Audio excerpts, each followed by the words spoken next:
ኪዳነ ምሕረት እናቴ እግዚአብሔር እኛ ኃጢአተኞች ወደ ጻድቃን ሄደን አማልዱን ብለን እንድንለምን ይፈልጋል።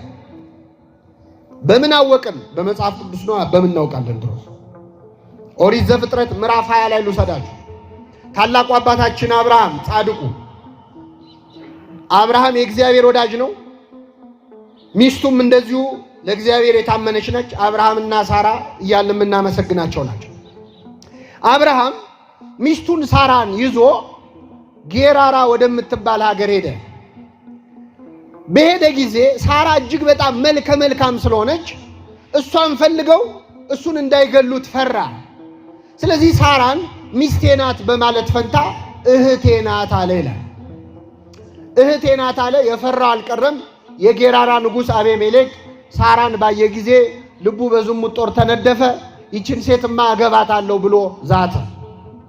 አስመጣት። ድንኳን አስጥሎ ደንገጥሮች መድቦ አልብሷት፣ ጠቧት፣ አስጊጧት ነገ አገባታለሁ አለ። ምስኪን አብርሃም አይኑ እያየ ሚስቱ ሳራ ንጉሥ ልታገባ ነው። ከኔ ጋር ናቸው። ያን ቀን ሌሊት እግዚአብሔር ለጌራራ ንጉሥ ለአቤሜሌክ ተገለጠለት ይላል። በህልም ተገለጠለት። እንዳትነካት አለው። የነቢይ ሚስት ናት፣ ጫፏን እንዳትነካት። ኧረ ጌታዬ እኔ ሚስቱ መሆኗን አላውቅም፣ እኔ እህቱ ነው የመሰለችኛል እኮ። ስላላወቅማ ነው የምነግርህ። ብታውቅማ ቀጣህ ነበር። በደዌ መጥቶት ልብ አድርጉ፣ ሰውነቱ ሁሉ አባበጠ። እንዳትነካት፣ ነገ ወስደህ መልስለት። አብርሃም ስላንተ ይጸልይልህ፣ ያን ጊዜ ይቅር እልሃለሁ አለው እግዚአብሔር። ይገርማችሁ። አብርሃም ስላንተ ምን ይበልልህ? ያኔ ምን እልሃለሁ? አሁን እግዚአብሔር የቅዱሳንን ምልጃ ይፈልጋል አይፈልግም? ይፈልጋል። ልብ አድርጉ። የጌራራ ንጉሥ አቤሜሌክ በዚያ ሌሊት በቀጥታ እየተነጋገረ ያለው ከማን ጋር ነው? ከእግዚአብሔር ጋር። እግዚአብሔርን እያናገረው እንኳን ግን የቅዱሳን ምልጃ አልቀረም። እኔን ብታናግረኝም እሱ ጋር ሂድና እሱ ሲጸልይ ያኔ ይቅር እልሃለሁ አለ። አሁን የቅዱሳን አማላጅነት አያስፈልግም የሚሉ ሰዎች እኮ እግዚአብሔርን ሲያናግሩ ታያድሩም። መቼስ ግን ቢያድሩ እንኳን ሌሊቱን ሙሉ በአይንህ እያየው እግዚአብሔር ቃል በቃል ቢያናግርህ እንኳን ራሱ እግዚአብሔር ቅዱሳንን አማልደኝ እንድትል ይልካል እንጂ የቅዱሳን አማላጅነት አይቀርም። ስለዚህ እግዚአብሔር በቅዱሳን መማለድ ይፈልጋል አይፈልግም? አንድ ልጨምርላችሁ። መጽሐፈ ኢዮብ ምዕራፍ 42 ላይ እንደምታውቁት ጻድቁ ኢዮብ በምድር ላይ ብዙ መከራ ከደረሰባቸው በመከራ ምክንያትም ብዙ ዋጋ ካገኙ ቅዱሳን አንዱ ነው።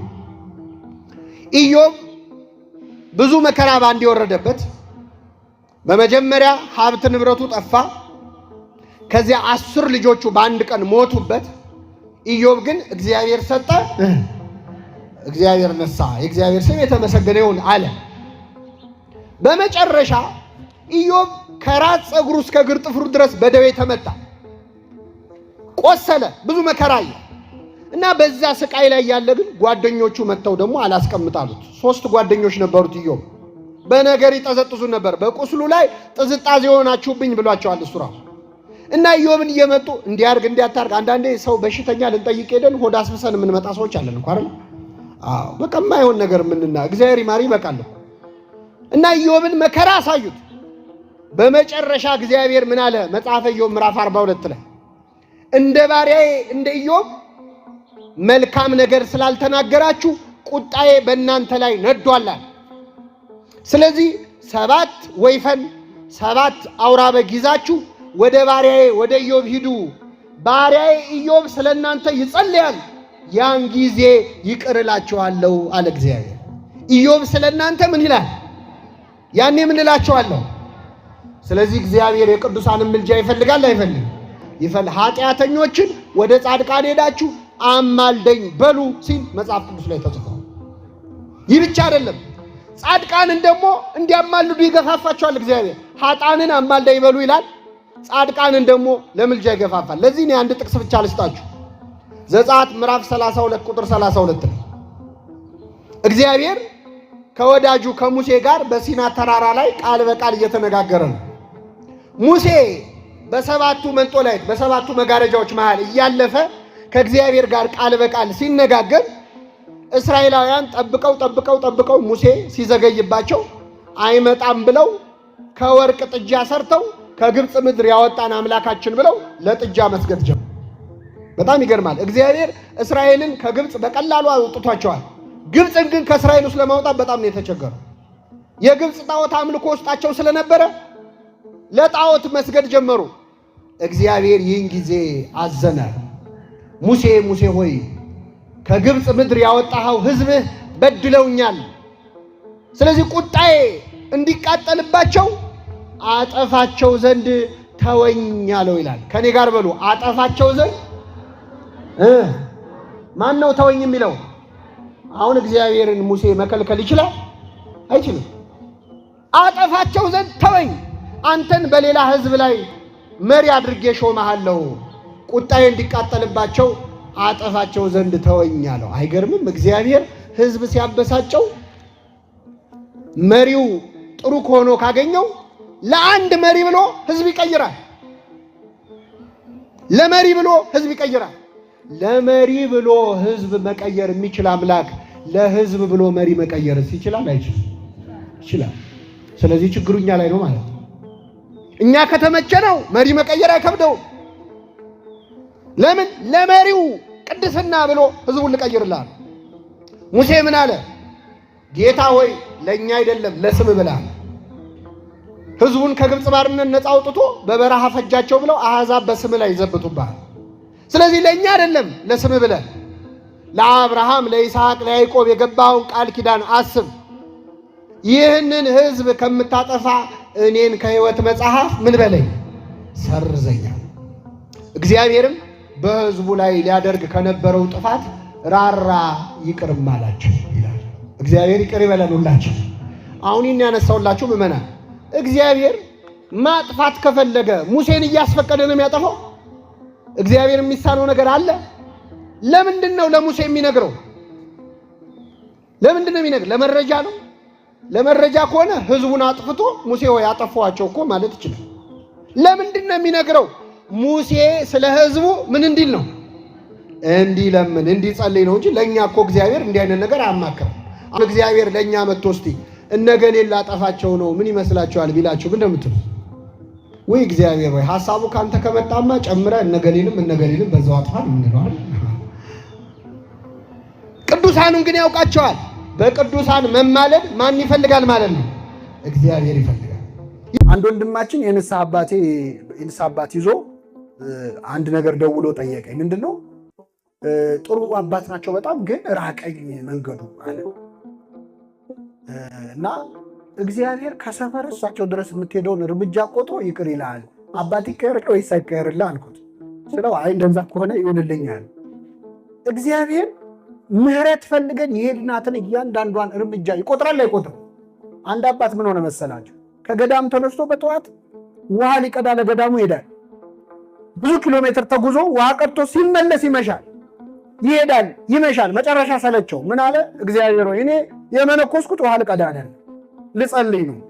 ስለዚህ ጌታ ሆይ ነገ በጠዋት ስነሳ እዚህ ጋር ውሃ ካላፈለክልኝ ከዛሬ በኋላ አልሄድም፣ ዛሬ የመጨረሻ ጉዞዬ ነው አደራህን ብሎ መሄድ ጀመረ። ከዛ ሲሄድ ከኋላው የእግዚአብሔር መልአክ ይከተለው። ዞር ሲል ሲያየው መልአክ ነው። በእጁ ይዟል መዝገብ። ምን እያረክ ነዋል? እርምጃህን እየቆጠርኩ ነው፣ ቆጥሬ ዋጋ ሊሰጥ ነው እግዚአብሔር ነው እንዲህ አለ። አዎ እግዚአብሔር ሆይ ትንሽ ጨምርልኝ፣ ወደዛ ራቅ አድርገዋል። እግዚአብሔር እያንዳንዱን ድካማችንን ይቁጠርልን። ሌላው ቀርቶ ይገርማቸዋል፣ ኃጢአት ለመስራት ያመነታንበትን ጊዜ ይቆጥራል እግዚአብሔር። እንሰራዋለን እኮ ግን ዛሬ እንኳን ቢቀርብኝ ካልክ እሱን ይቆጥራል። አንድ አባት ከስራቸው አንድ ረድ ነበረ የሚያገለግላቸው፣ ከኔ ጋር ናቸው አይደል?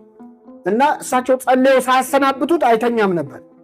አንድ ቀን ግን ሊሰናበት ቡራኬ ሊቀበል ሲመጣ እኛ አባት እንቅልፍ ወስዷቸው ጥሎ እንዳይሄድና እንዳይተኛ ቡራኬ ሳይቀበል መተኛት ከበደው እና በቃ ቁጭ ብዬ ልጠብቃቸዋልና እዛው ቁጭ ብሎ እንቅልፍ ወሰደው። እሱም መጨረሻ ላይ በኋላ እኛ አባት ቀድመው ስለተኙ ቀድመው ነቁ።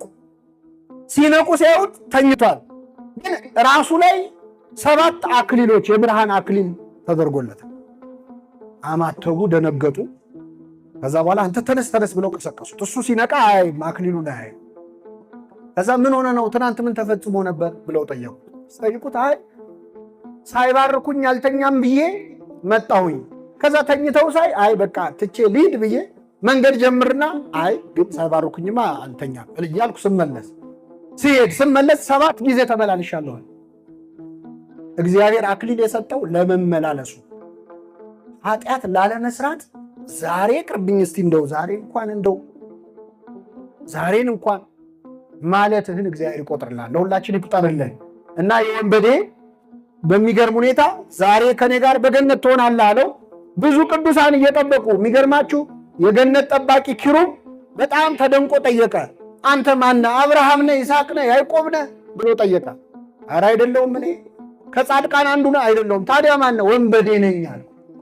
ታዲያ የእሳት ባህሩን እንዴት አልፈ መጣ አለው ይላል ግብረ ሕማማት ላይ ቅዱስ ያዕቆብ ዘስሩግ የጻፈው። አይ እኔማ የደሙን ማህተም ሰጠኝ ብሎ የክርስቶስን የደሙን ማህተም አሳየው። አይ እሱን ከያዝክማ ግባ አለው። ስጋውን ደሙን ተቀብለን የማናልፈው በራለን የለም፣ ለመቀበል ያብቃል። ስለዚህ የወንበዴ በቀረችው ዕድሜ አሁን ይኸውላችሁ 3 ሰዓት ውስጥ 20 ደቂቃ 30 ደቂቃ ውስጥ ነው ነፍሱን ያዳል። እኛ ለንስሐ ሲሆን ጊዜ የለኝም እንላለን። አሁን የተማርነው በነገራችን ላይ ለጠቅላላ እውቀት አለ። ንስሐ እንድንገባ ቀጠሮ የያዝን ሰዎች ለንስሐ አይ ቆይ ትንሽ አንዳንድ ሰው አንዳንድ የማስተካክለው ነገር አለ ቆይ ትንሽ ይላል። የሚያስተካክለን ማን ነው? እግዚአብሔር። ሁለተኛ ምናልባት የዛሬዋ ቀን የመጨረሻ ቀን ብትሆን እንደ ቀኝ ወንበዴ የተሰጠችንን የንስሐ ዕድል መጠቀም ያስፈልጋል።